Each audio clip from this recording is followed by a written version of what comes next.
Hello and welcome to this month's Money Matters. Money Matters is a series of webinars for business owners to help you to make the most out of your business. And we call it Money Matters because, well, money does matter. I'm going to be talking this month on pricing, why it's important to charge a decent price and how you go about doing that. I'm not just going to tell you what to do, but how to do it as well. So I'll start by sharing my screen and take you through a few slides, which will just help you on that. It would help if we could go all the way back to the very first one. I do apologize for this. Pricing, so how to charge what you're worth. And we need to make sure that we earn enough money. And why is that? Well, because as business owners, we've taken a bit of a risk for our dream. We're not just employees. We have a bigger risk than that. We need to get a regular income. We need to keep a roof over our heads. And of course, sometimes running your own business can be a bit stressful and put a strain on your relationship. So let's make sure that we are earning a salary and then some more. But that's why we benefit, why we deserve to earn more. But what do we need to do for our clients, our customers? Well, if we charge enough, we are able to spend the time and the money to deliver a quality service or product. It's a service that we can take pride in. And providing a good service means that you retain clients and they will refer you as well. We want to pay our team a sustainable wage and something for their pensions as well. And quite often people set their price by looking at their competitors and charging a little bit less. That's not the way to do it. That's just a race to the bottom and nobody wins that way. So the way you need to look at it is to differentiate yourself, to show why you're different and better, why you're worth more than your competitors. The other way to do that is to niche, to become the specialist in your industry, so that you're the go-to person. Price is often perceived as representative of quality as well. And we like to think that because we charge a little bit more, we can offer a wow service. And I'd encourage you to look at your standard offering and see where you can add in those wow moments, those touch points. It's not always that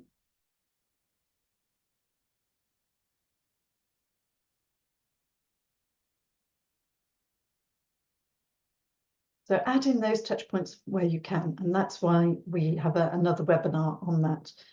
But the classic on increasing price and changing the perception was Babycham. Some of you older ones out there may remember Babycham. It's a sparkling perry, which is just a cider but made with pears instead. And they were just sold in pubs alongside the ciders as a standard drink. And then somebody at Babycham had the bright idea of doubling the price, putting it into a fancy shaped bottle and marketing it as a luxury drink. And to the extent that my father tells the tale of he took a girl out on a date once and she ordered a Babycham and he considered her such high maintenance that he didn't take her on a second date. So fortunately, due to Babycham is why my father went on to meet my mother and why I'm here now. But if we charge more, we put ourselves into a different bracket of quality. You, of course, need to follow through with the quality, but it gets you there in the first place. So don't advertise yourself as dirt cheap. And this is one of my favourite testimonials from my old accountancy practice. One of our clients wrote, "You are dearer than," and he named the other accountant, but easier to deal with and worth the extra expense. He didn't say we produce better accounts. After all, a set of accounts is a set of accounts. A reasonably competent accountant should be able to do that for you. But we were easier to deal with. And why were we easier to deal with? Because we had the time to listen to him and to do what he needed. And that's what we're selling. As accountants, we're selling peace of mind.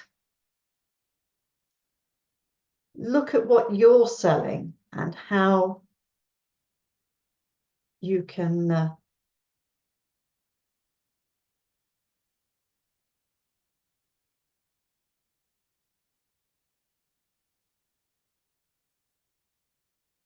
so we help people to grow their business. We help them to work a shorter week. We help them with their work-life balance. We don't just do accounts. We want them to spend Friday evening with a G&T rather than slaving over their books. We tell them the only books you need to worry about are which one your child will choose for their bedtime story tonight. What are you selling?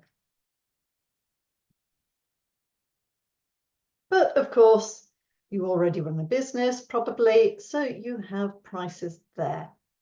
How do you go about increasing those prices without losing too many of your existing clients? Well, we always suggest starting with new clients. They can come in on your new prices. Once you've worked out what those prices should be, you can introduce them to your new clients. Give you confidence that you have got the right pricing structure.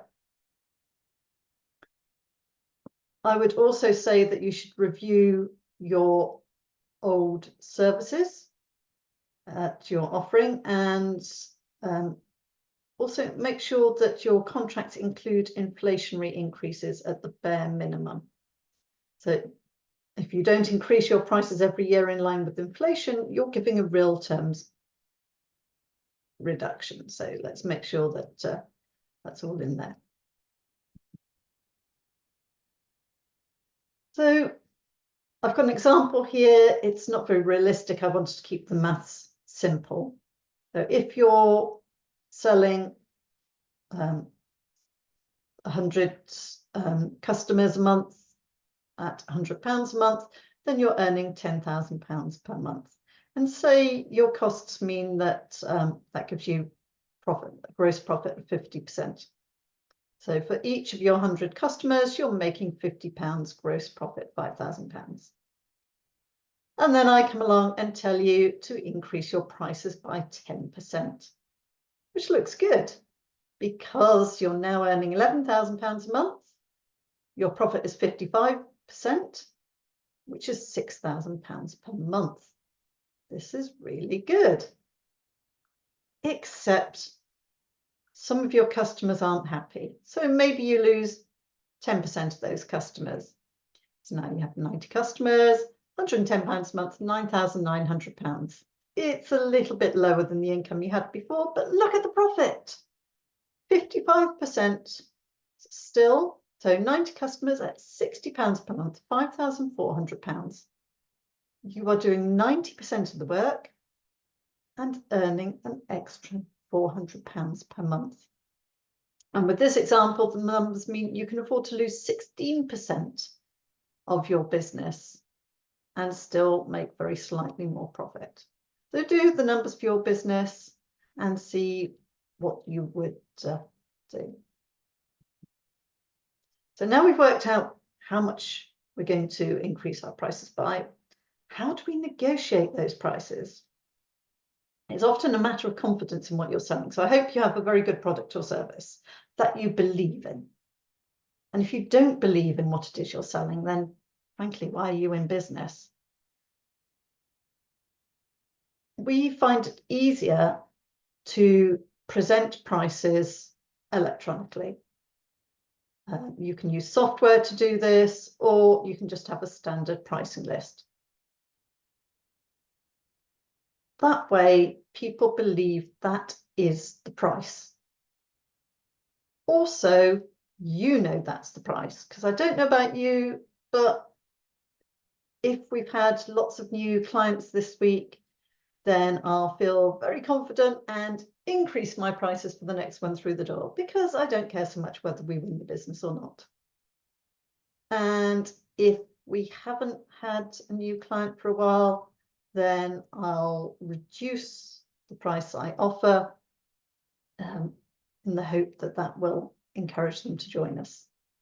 And then immediately afterwards, I get really cross with myself, because it's not fair on our clients to charge a different range of prices for doing the same thing. If you're doing different things, that's fine, you can differentiate, but for a set of accounts, you start with a nice clean trial balance bookkeeping, and then you end up with a nice set of accounts. So that should cost pretty much the same thing for a similar company. And I say we start with the clean trial balance because we need to agree the scope of our work. So you know where you start and you know where you end. And if that starting point isn't right, if they need extra help with their bookkeeping or something like that, then we charge them for bookkeeping. The trouble with having fixed prices is that you will hear no. And you need to be confident in your pricing, which is why I say to start with new clients. Test the prices. We have our starting prices on our website so that people know what they're likely to hear when they come through the door. The virtual door, we don't have offices. But when I did have offices, I would sit there and I would talk to a prospective client, and we talk about the business, and they get really excited about what we could do to help their business and the services that we offered. And then it would come to the price. And they would completely understand the value of what we were offering, but they couldn't afford it at that point.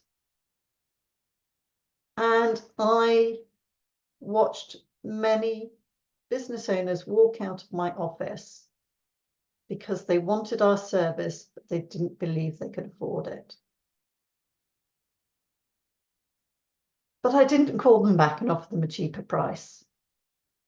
And 3 years later, why 3 years, I don't know, a significant number would come back, and they would not just buy the basic core accounts, they would buy the whole business advisory package and everything else that we've been talking about.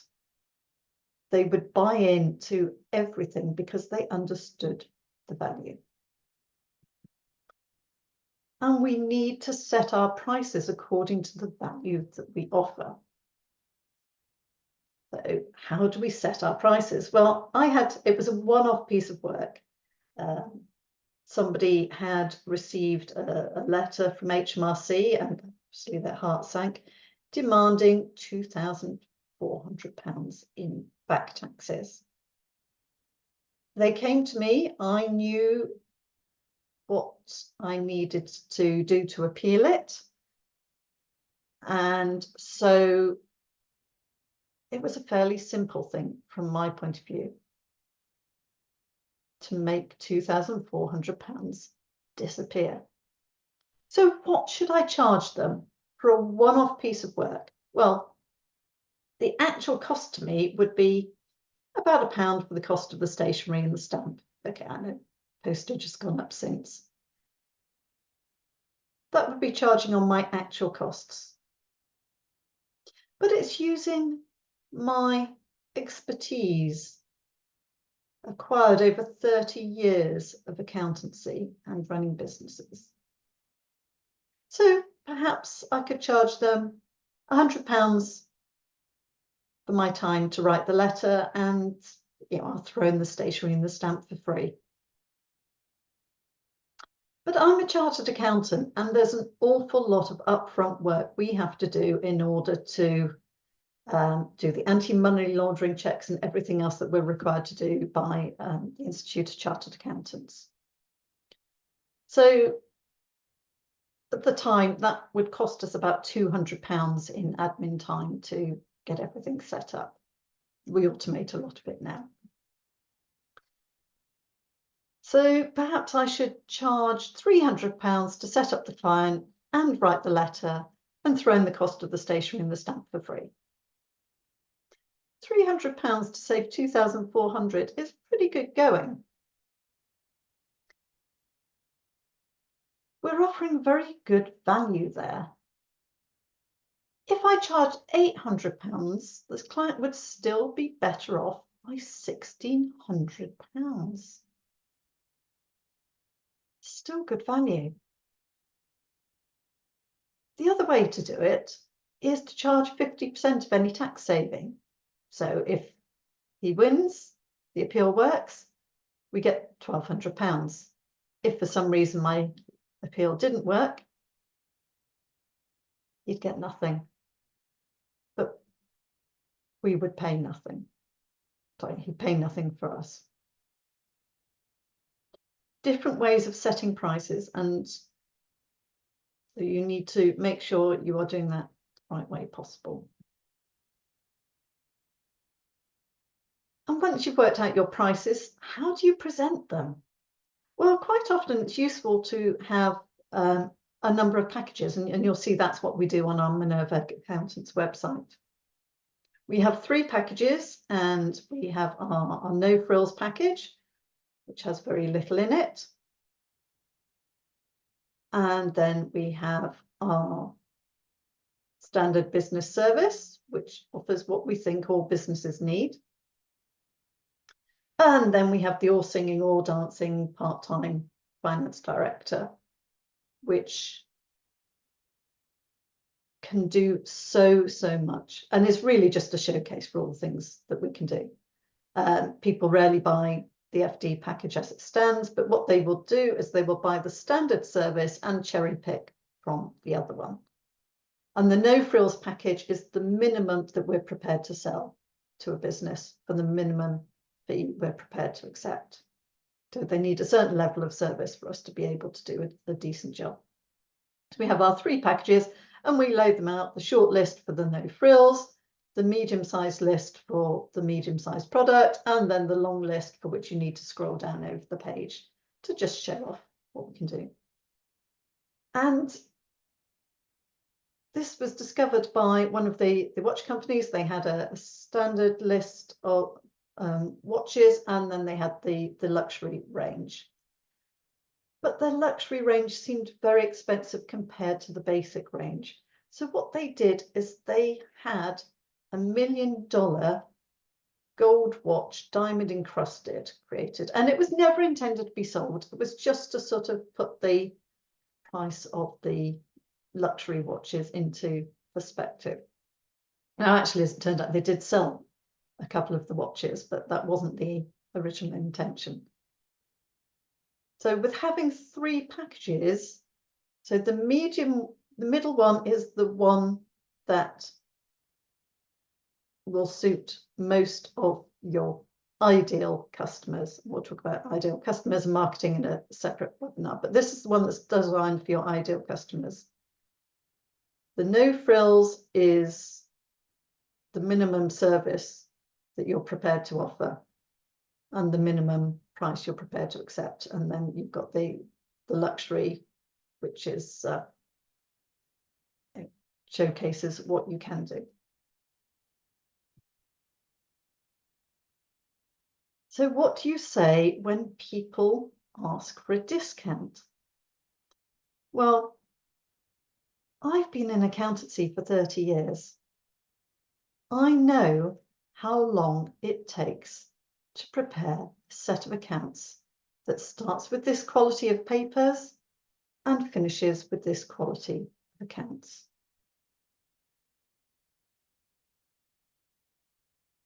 If we charge less, we can't afford to spend the amount of time it takes or to pay somebody with sufficient expertise. So it's just a no-go. If they're looking for extra services, we can help them to do their own bookkeeping. We can refer them to another bookkeeper, things like that.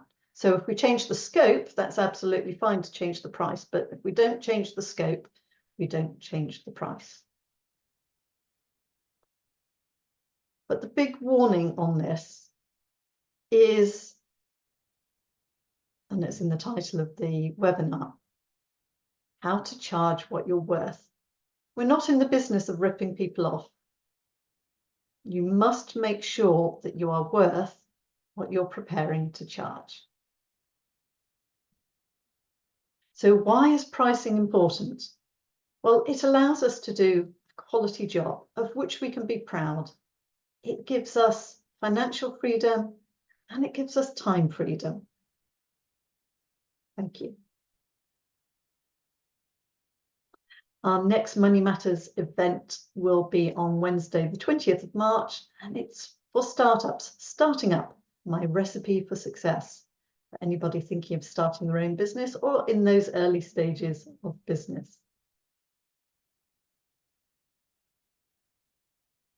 It's been lovely to have you here, so thank you very much. Bye-bye.